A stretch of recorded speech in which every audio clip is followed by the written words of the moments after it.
સુરતમાં ભારતની સૌથી મોટી મહિલા કાવડ યાત્રાનું આયોજન કરવામાં આવ્યું।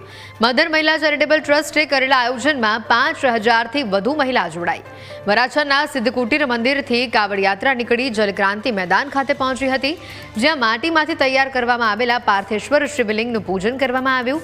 હિન્દુ ધર્મ પ્રત્યે લોકો વધુ જાગૃત થાય તે હેતુથી કાવડ યાત્રા યોજવામાં આવી હતી, જેમાં મેયર, ધારાસભ્ય સંગીતા પાટીલ આ સહિતના નેતાઓ, પદાધિકારીઓ અને સંતો મહંતોની હાજરી પણ જોવા મળી હતી।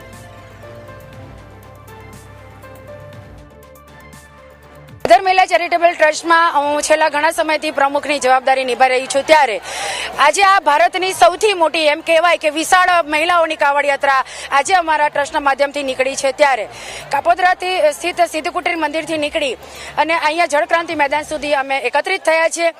આજે આ સંસ્થાના માધ્યમથી 5000થી પણ વધારે મહિલાઓ એક સાથે પાર્થિવ શિવલિંગની પૂજા અર્ચના કર્યા બાદ આરતી કરી અને ફરાળ સૌ સાથે કરી અને અહીંયાથી અમે છૂટા પડવાના છે। ત્યારે અમે એવી લાગણી અનુભવીએ છીએ કે આજે ભારત વર્ષમાં સૌથી મોટી કાવડ યાત્રા આજે અમારા મધર મહિલા ચેરિટેબલ ટ્રસ્ટના માધ્યમથી આજે નીકળી છે। ત્યારે આજે સૌ બધી બહેનો એકત્રિત થઈ છે, એ ખૂબ આનંદની લાગણી અનુભવી રહી છે।